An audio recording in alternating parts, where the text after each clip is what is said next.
All right, Nuggets fans, welcome in to Pickaxe and Roll, brought to you by our good friends here at Mile High Sports. I am your host, Ryan Blackburn at NBA Blackburn on Twitter, part of the Mile High Sports Podcast Network, and I'm here. I am excited. I'm ready to talk about a little bit of delay, talking about the David Adelman intro presser, at least for a little bit, and then really focusing on why I think David Adelman is the best coach for the job for the Denver Nuggets. He was the best guy that they were going to get based off of the circumstances, the situations. I've been thinking about this a lot, especially when people talking about the hiring of a coach before the general manager and some of the questions that entails and what sort of things Denver has to figure out. I don't think Adelman's going to cause some of the concerns that have been following other guys, Malone specifically. And I think that David Adelman is going to be the right guy, partially because of what he did in the playoffs, but also partially because of some of the things that he said and what I think he's going to do going forward. So we'll have plenty of time to talk about that, talk about the presser, talk about playing slower. What's that all about? That's interesting. And then talk about what his biggest challenges are for this year with the Denver Nuggets. So let's get into it. Obviously, I'm recording this on Thursday night. It's releasing on Friday morning, and the presser was on Wednesday, so I'm a little bit delayed here in terms of reacting to this on this channel. But I did want to get my thoughts out there, and I wanted to be able to present what Adelman said, how he handled things, just everything in between in an important light. I thought that he did a great job overall. I thought that the answers that he had have always been very candid. I don't necessarily agree with them all the time. I think I was more disagreeable with the way Josh Kroenke handled his stuff and the way that he approached some of the conversation, especially when it comes to the internal development, the way he wanted to structure things, identifying culture and things like that. But he was supporting David Adelman. And I don't blame him for that. And so when you listen to the way that Adelman, I think, approached this thing, I thought I did a pretty good job. The first thing, we're going to go through some quotes. We're going to go through, I think, 6 quotes, his 6 most important quotes for this presser that I at least took away from. You'll get other takes from a whole bunch of other places. Did some stuff over at Locked On. Obviously, the DNVR guys have a whole bunch of takes. Jeff Morton, my guy, over at the CSG podcast, has shared a whole bunch of interesting things. And I think that there's a lot of different perspectives and takeaways that can happen. And that's what happens when you get a 30-minute presser. So here's my 2 cents. Actually, it'll be a little bit more than that. The 6 most important things that he talked about. The first one was confidence coming from trust. The second was about defense. The third was about offense and playing with pace. The fourth was not being satisfied with Denver's conditioning. The fifth was their rotation size, a question that I was able to ask. And then 6 was the trust that he has with the core guys on the team. First, confidence coming from trust. His quote on working for opportunities this summer. Quote, people talk a lot about our first 5, and they should. It's an incredible first 5. But I see a lot of talent in this room. And, confidence comes from trust. And I think that trust has to be, found throughout the summer. He talked a little bit more extensively about this and basically said that Denver's got a pretty quick turnaround when they get back into training camp. We've got preseason. You really have to have established your takes, your opinions on certain guys based off of the work that they've done throughout the first 4 months. Like, think about right now. It's May 29th when I'm recording this, May 30th when you're listening. For 4 months, Denver's going to go through off-season stuff. And then maybe 3.5. And then September, they're going to start filing back into Denver. And a lot of those guys are going to start going through runs. And you're going to make some assessments there. And then September 30th last year was basically media day. And then you've got 3 weeks. 3.5 weeks, 4 weeks, somewhere in that general range. And then you have to make your decisions on how you're going to play certain guys, what you're going to do. It is not as much time. 80% of the time, comes from the summer. 80% of the time comes from the work that you do behind the scenes, that you do behind closed doors. You're not in the building with the coaches all the time. So, what does that mean? Uh, I think for the young guys and for development specifically, it's going to be really important for them to be frontward facing, for them to show David Adelman and the Nuggets coaching staff that they are working on the right things, that they are doing and going about things the right way. And there's, I think, a lot of ways that I think that can change. The right way might be different come July 1st or 2nd or 3rd when Denver decides to go a certain direction, whether they're making a major trade or they're making no trade and they're just adding a minor piece. Guys' roles are mostly going to be defined, though. And I think for Julian Strawther, he's going to be a bench scorer. For Peyton Watson, he's going to be a wing defender. For Deron Holmes, he's going to be a roll man or pop man on the offensive end and defensive end. How those guys respond to the coaching and the input that they are getting from the coaching staff in terms of this is what we need you to work on, this is what we need you to become the best at. Can you do these things? If they do those things, and if the players go about things in the right way, then there will be a spot for them and a large amount of minutes come training camp, preseason, and most likely the regular season as well. That gets you a long way. So Christian Braun has clearly done everything that he's been asked to do by the Nuggets. Julian Strawther has been in the building. Peyton Watson, I think the jury is still out, and there are a lot of factors, I think, that are pulling at him. He is going into a contract year. And so buying into a role may not be what he wants to do. And so I'm very curious to see how he handles it, how his camp handles it. And then Deron Holmes, I think, is just getting healthy and seeing what he does. But confidence comes from trust. The older guys have trust. You know what you're getting from them. It's the younger guys that they need to earn it. And I think Adelman is no different from Malone in that regard. He might give them a longer leash, but he's going to force them to earn it. Number 2, defense. The quote on changing things on defense this year from David Adelman. Quote, defensively, I think we have to be much more creative throughout the season. And that's not just zoning or things like that, but I think it gets guys through the year healthier. You can demand a very aggressive man defense, but I think you change things up. I think you have high IQ players. That allows you to be, more versatile, more variety defensively. And he's 100% right about it. Denver has long played really one defensive scheme. And that scheme, if played correctly, is Denver's base defense for 90% of the time. And they might throw in a couple of wrinkles here or there, a couple different adjustments based on personnel. But it's the aggressive Jokic is going to blitz. He's going to play in high drop. He's going to play at the level. He's going to play in that general range. And there are some nuances to that, of course. Like I said, 3 different things, and probably Denver has 3 different coverages 3 different sets of rules that they use for those things. But it's very nuanced from that point. But Jokic is most likely going to be on the same point on the floor for the most part.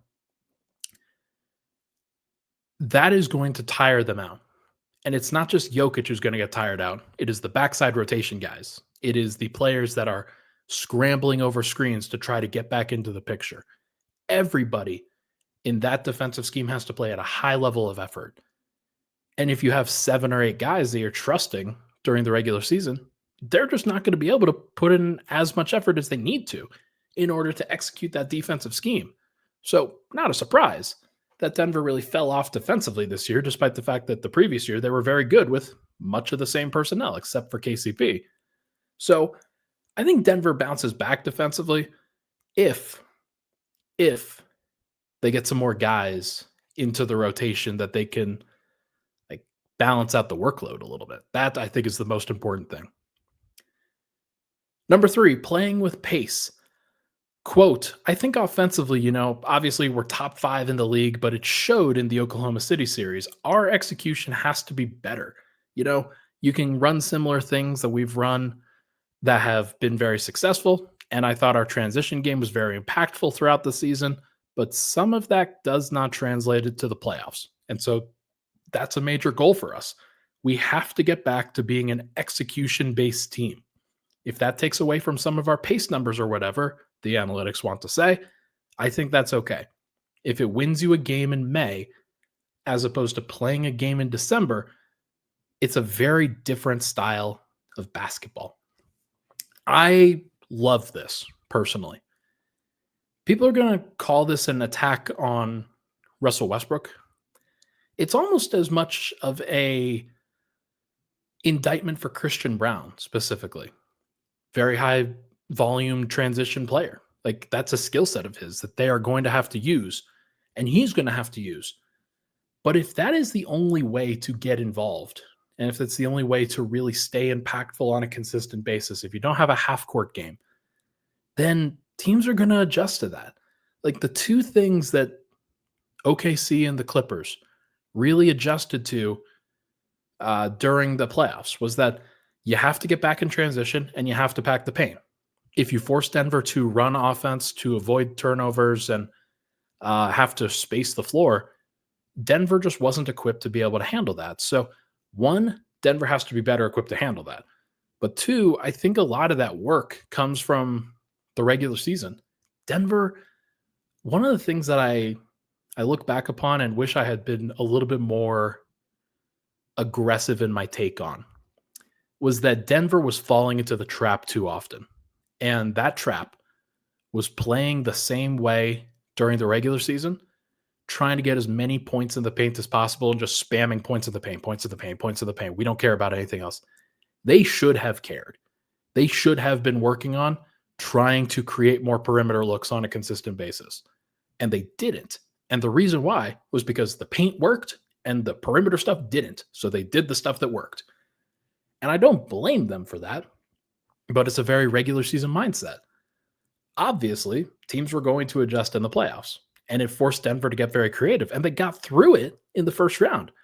They were not able to in the second round for a variety of reasons. One of them was because OKC was a great team. But I do think that that's going to be something that they have to work on. It also, like, I don't know if Russell Westbrook is going to be back.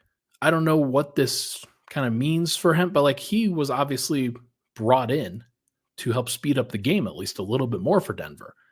And so can you run the execution-based scheme that David Adelman is talking about if Russell Westbrook is leading the second unit? I don't know. I actually don't know. I don't think it's Jalen Pickett who's going to be running the second unit, but like, could it be a different point guard that they try and get in here? We'll see. Number 4, not satisfied with conditioning. It was funny. Like, you never know how these things are going to go.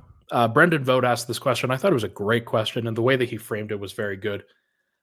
Specifically focusing on the core guys. Were you satisfied with their conditioning? Quote, no. Pretty simple. No. I really, let me pull up the quote a little bit. No, I think we can come back better. I think we can come back more ready to start the season. I think you can every year, I think every guy comes back and as they take a year, they get a year older, they're all trying to maintenance themselves through the offseason and into the first part of the first games. I would love for us to come back more ready to go because I think the thing that's funny is the year we won the championship, yes, it was a totally different conference, but the bottom line is we got off to a great start that year and then crushed it throughout the season, which allowed us to be right for the playoffs. Now, he's a little bit off base in terms of how much they crushed it in the 2022-23 season. They started off the year, I believe, like 16-9. Maybe it was a little bit better than, or a little bit worse. It was like 14-8 or something like that. But then Jamal Murray hit that big shot on December 8th of 2022 against the Portland Trailblazers, and Denver just took off like a rocket ship. They were so much better than everybody else, and yet they only won 53 games. Like, they won 53 games the year that they won a championship because they didn't have to win anymore because the rest of the West sucked. So, like, they're not going to get that same level of ability to just step off the gas. So you got to hit the ground running even harder than the year that they won the championship, I think. And like, you're not going to compete with OKC if OKC is going to try to win 70. Denver's never going to be a team that wins 70. But could they push for high 50s? Yeah, they should. They should be trying to push for high 50s, and they should be in a situation where they can do that. But they don't have enough guys to be able to do it consistently. So it'll be interesting to see what they do. But I do think the conditioning is kind of a narrative, and whether it's Murray or Jokic, I don't think it's Porter. I don't think it's Gordon. I think it's those two guys. Murray and Jokic have to be in the best shape possible coming into this season, and it'll be interesting to see whether they actually are, because Denver needs their leaders to lead by example as much as they are like just kind of taking care of themselves. They're already getting paid. Like they're getting paid a massive amount of money. We'll see if that translates at least a little bit. Next, rotation size. David Adelman, I'll just read this one here. Quote, the ultimate goal will be playing 9 guys to start the season, and like I said, sometimes 10. And that's the best way to go through the year. And then I think guys earn their spots. As you play more games, you realize stylistically how you're going to play, and that also helps you know who's going to be in that rotation. So yeah, there's a lot of ways to do it. Obviously, I would say the year we won it, it was more of a 7.5, 8-man rotation. And he's right. Like they had the luxury during the championship year with the young, energetic core that was full of vigor, that had plenty of resilience, not as many miles. They were able to do that year. 2 years later, they are not going to be able to do that. Like they can't handle a 7.5, 8-man rotation, and you expect them to be breathing at the end. So I think that heading into the offseason, whoever is the general manager and Josh Kroenke, who's going to sign the checks, or Stanwell at least, whoever signs the checks is going to have to be very cognizant of having as many guys as possible that you can play. And that is not just a 9 or 10-man rotation. That is having 11 or 12 guys to choose from, and then picking that 9 or 10-man rotation. And then if one of those guys gets hurt, then you don't feel like you're screwed. You have to feel like you have some breathing room. And so that was the fault of Calvin Booth. He didn't give his team any breathing room when he made the decisions that he did. And so whoever is the next general manager, whether it's Ben Tenzer, whether it's anybody else, they have to give the team some breathing room. And that means giving David Adelman more options, more tools in the toolbox to play with. And then finally, number 6, David Adelman on developing trust with the core guys. Quote, it was special to see the response from the guys. And these aren't just, random players. I took over. These guys won a championship. These guys are some of the most accomplished players in the NBA. Not just the last 3 years, the last 6, 7, 8 years that have been through the wars, the playoffs, and seen it all. So to develop trust with them during that time was really important to me. He's effectively talking about where everybody was pretty happy that Adelman was the one that got the job, and they believe in him. They think that he is the right guy. So I think he's the right guy too. I'm going to trust the view of the players. Am I going to sit here and say that the players have perfect judgment, especially based off of the way the last couple of years went? No. But will I defer to the idea that those guys know who they need to be their leader and trust him to be their leader and are excited for him to be kind of the guy that's out there with them?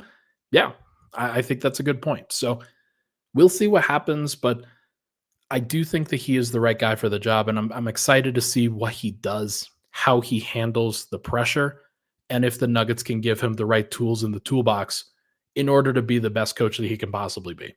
Because that is another factor that, like, if he doesn't get the things that he's hoping for, that he would like, it's going to be a tough year.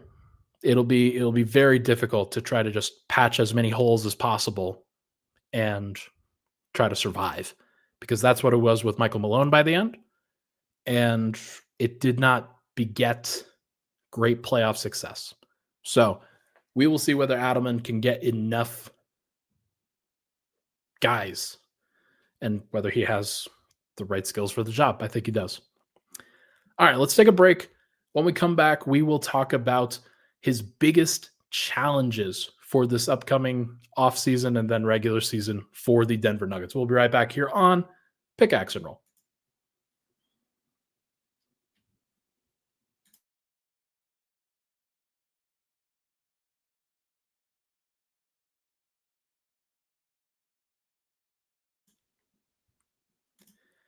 All right, we are back. Pickaxe and Roll, Ryan Blackburn here. Thank you so much for tuning into the show. Hit that like button, hit that subscribe button. Would really, really appreciate it. Let's now go over, after kind of sharing some of my thoughts on some of these quotes. I did want to just give that perspective on what he's going to try to do, what the Nuggets see, what he would like to see them do, both from not really from like he's not going to step on the toes of whoever the general manager is, but he has a vision of how this thing should go. And it will be a very interesting offseason for that reason, because I do think his vision is closer to Michael Malone than people want to say. There's a lot of folks that think that he's entirely different. I don't. I think that he has taken on some of Malone's traits.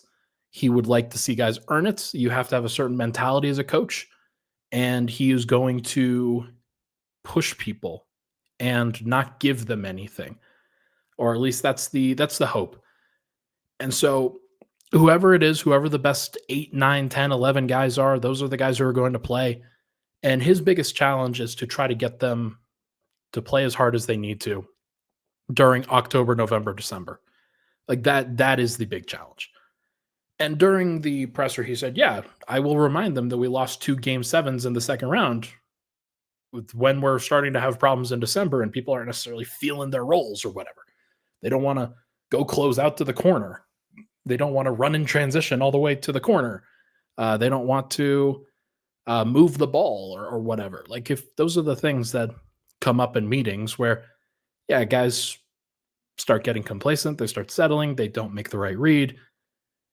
If you're doing that consistently, you're not building great habits to be a championship team. And if the Nuggets are not building great habits to be a championship team, then what are they doing? I think is a fair question. So this is going to be about removing complacency. And my question is whether you can do it with the same exact group or close to it. We obviously saw a massive change in Denver's level of effort, intensity, focus, attention to detail, things like that, from the regular season to the playoffs. There was obviously a desire to be successful for the playoffs. It is not entirely because of David Adelman and everything that he did. Obviously, the players can take some ownership in that. But when you're talking about future years, when you're talking about how the team responds after they are done, after they've listened to David Adelman's voice for a full year, for example, what is it going to look like? What's it going to feel like? How's it going to translate? And does the message hit the same in November rather than May? I think it's a very fair question. We'll find out. We're going to find out for sure.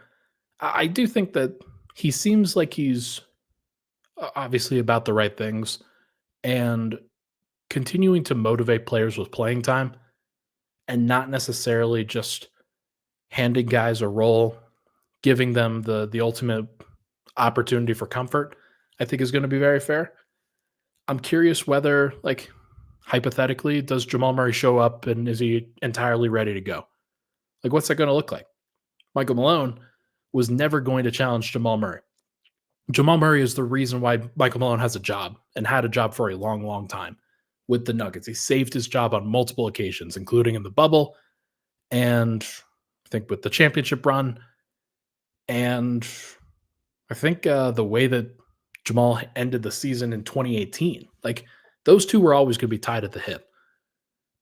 But Jamal also really likes and respects David Adelman. So if David shows him a little bit more tough love and maybe doesn't close with him a couple times, maybe he reduces his minutes or something like that, is that going to light a fire under Jamal?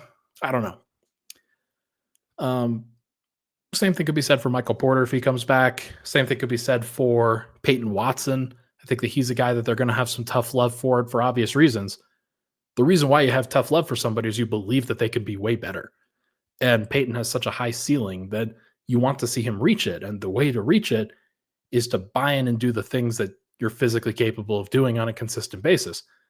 Um, so I'm very curious to see, can he get all those guys to be motivated, pointed in the same direction?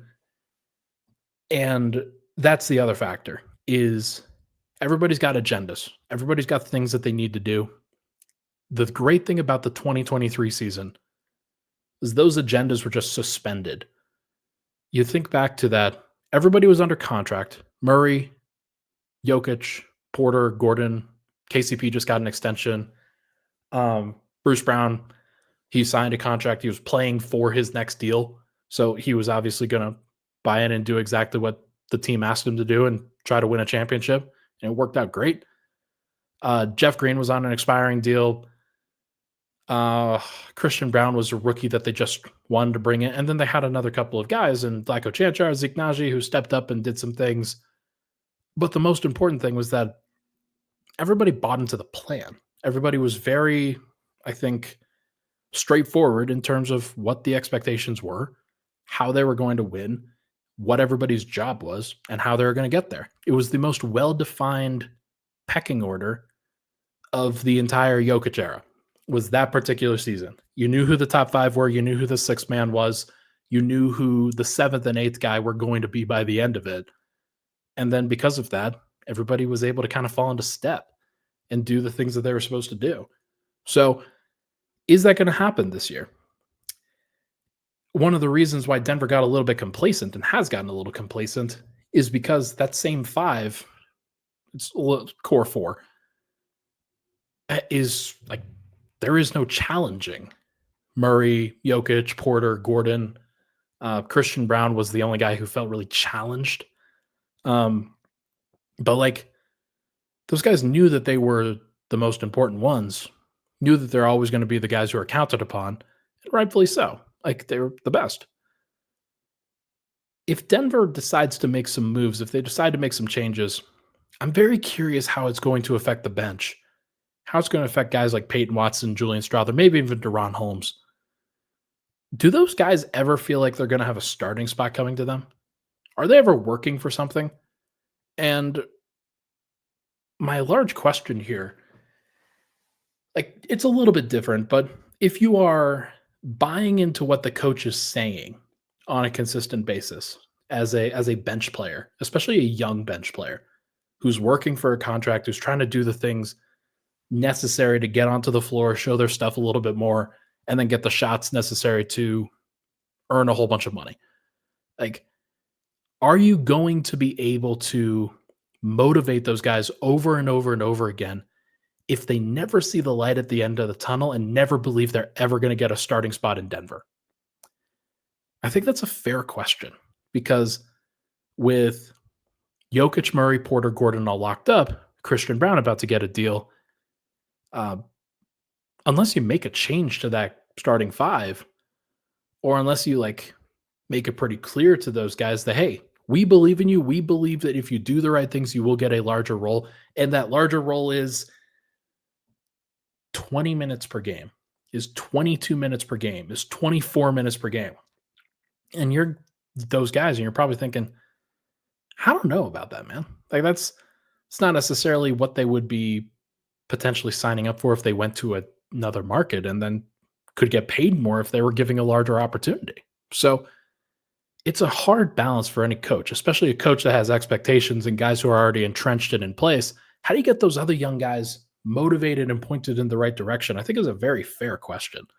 But Adelman seems like he's the right guy to do that. He does seem like he's the right person for the job, somebody who knows these things, who's very intimately familiar with how these guys feel on those situations, and then could throw them a bone every now and then, or at least kind of give them some motivation that, look, we don't know what's going to happen with the team, but if you continue to play hard, if you continue to earn that spot, we will carve out a spot for you no matter what.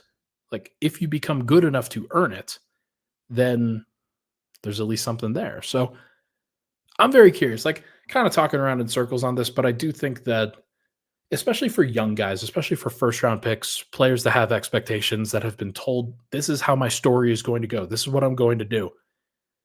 I don't think a whole bunch of NBA players, especially guys drafted in the spots that Denver was trying to get them, first round picks, were coming in with the expectation that they're going to be bench players for their entire careers. So they're going to try to find a starting spot at some point. I think that it's a reasonable ask. And I don't blame any of those guys, whether it's Strother, whether it's Watson, whether it's Deron Holmes eventually, whether it's whoever. Like they're going to try to get a role, and we'll see what it ultimately comes down to. Well, the final couple of things. How do you get the guys to play defense on a consistent basis? It was like the team was 21st in the NBA defensively last year, or this year. They were 8th the year before. Like it's a large drop off. And it was one of the big reasons why Denver only won 50 games as opposed to 57. They weren't able to try as hard.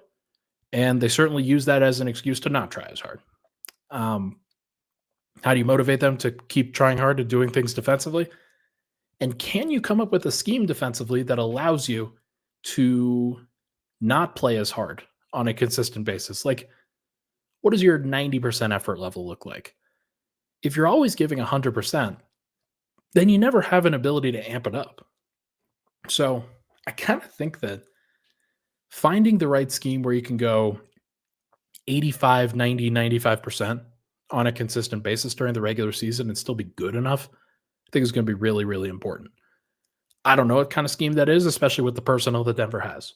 Can Denver, if Jokic, Murray, and Porter are going 85 to 95%, can they be a good defense? I don't know. We'll see. And the last thing, how do you manage to develop a culture around Jokic without having it be all about Jokic? That to me, I think it's the crux of any Jokic team, I think.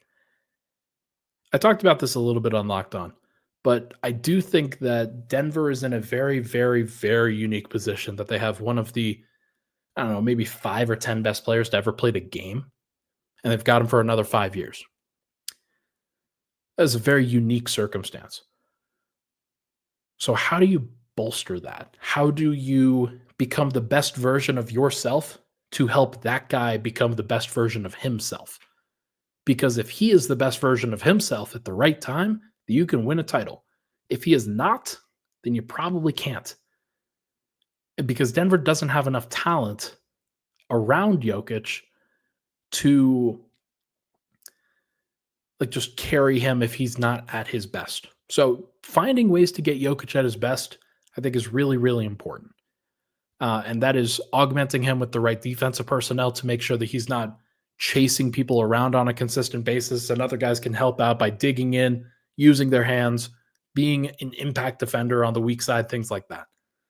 But on the offensive end, Denver can't allow teams to just triple team Jokic in the middle of the floor every time. Like having Alex Caruso on Jokic and then rotating over 2 different 7-footers in Isaiah Hartenstein and Chet Holmgren, that's a lot for anybody to be asked of, especially Jokic, who already has to deal with those other 7-footers on a consistent basis and then those guards digging in.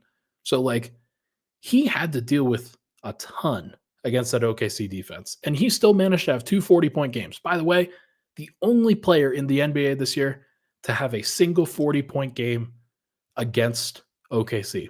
And he had 2. He had 1 in game 1, and he had 1 in game 5. But Denver around him did not hit enough shots to win the series. Straight up. Like that's one of the reasons why. Others that they got tired, they got physically worn down, they got injured. But they just didn't make enough shots. They didn't handle the pressure well enough. They didn't step up to the plate. And so you need to have guys that can do that. Can David Adelman put Denver's offense into a situation where those shots are easier to make. Those shots are pretty straightforward. It's just about making the right timely shot at the right point in the game. He talked about that a little bit at the presser, but I do think it's important to note you have to have the right personnel to do it. The guys who are taking the most outside shots that were wide open during the OKC series were Christian Brown and Russell Westbrook. Christian Brown's just got to be a better shooter. He's got to be able to shoot on volume much more consistently. Russell Westbrook's never been that guy, but he did step up during the LA series, and then he got hurt. He hurt his hand, so maybe he would have stepped up in the Thunder series, but we'll never know. So, is it going to be those guys again, or is it going to be another shooter? Is it going to be Julian Strawther? Is it going to be Michael Porter if he's healthier? Is it going to be, I don't know, whoever? Denver has to find shooters that can take advantage of all of the attention that Jokic creates. And putting together a culture of guys that are able to do that, that are willing and able to do that, I think is a very difficult thing because it's a lot of pressure. Like, people think that it's easy to play off of superstars. It is not easy. It's a lot of pressure. You are put into a situation where, like hypothetically, John Paxson or Steve Kerr or Robert Horry next to Shaq and Kobe, or these guys who are role players, you know the names that I said, but in order to be like those kinds of guys, you have to be made of the right stuff as a shooter, knowing that Jokic is trusting you, knowing that Michael Jordan is trusting you, that LeBron James is trusting you, that Kobe Bryant and Shaquille O'Neal are trusting you, guys like that. Like, you have to be made of the right stuff in order to step up and hit those kinds of shots on a consistent basis. You know who was made of the right stuff at the right time? Bruce Brown. And it's one of the reasons why Denver won a championship. KCP, Aaron Gordon, those guys were made of the right things. And Denver has to be in a situation where when those shots come to those guys, they have to be able to hit them. And I think that Christian Brown is made of the right stuff. I think that, like, even Russell Westbrook, I know it's a little bit shaky, and he has a long history, and it might just be something that never happens for him. But I do think that he is made of, like, a lot of Denver's guys are made of the right stuff. Can they get another guy who's like that? Can they get multiple? That'll be the big story. And coaching that up, I think, is going to be very important as well. Like, it's got to be a culture of this guy has to make the shot. Like, not has to, but like, you are the right person to make the shot. It is not always Nikola Jokic. It's not always Jamal Murray. It's not even Aaron Gordon all the time. It is the open man. And being willing and able to do that is going to be very challenging for Denver. It's just a lot of pressure. And so it's what these guys are made of, though. It's why they're NBA players. It's why they're professionals. It's why there's only a certain amount of guys that are champions, especially championship rotation players. So we'll see what happens with it, but that's a big challenge for David Adelman. I do think that he's the right guy for the job, as I've mentioned multiple times, but I'm curious to see what he brings. Curious to see what the Nuggets bring to him and what it ultimately comes down to from here. Folks, that is going to do it for this episode of Pickaxe and Roll, brought to you by our good friends here at Mile High Sports.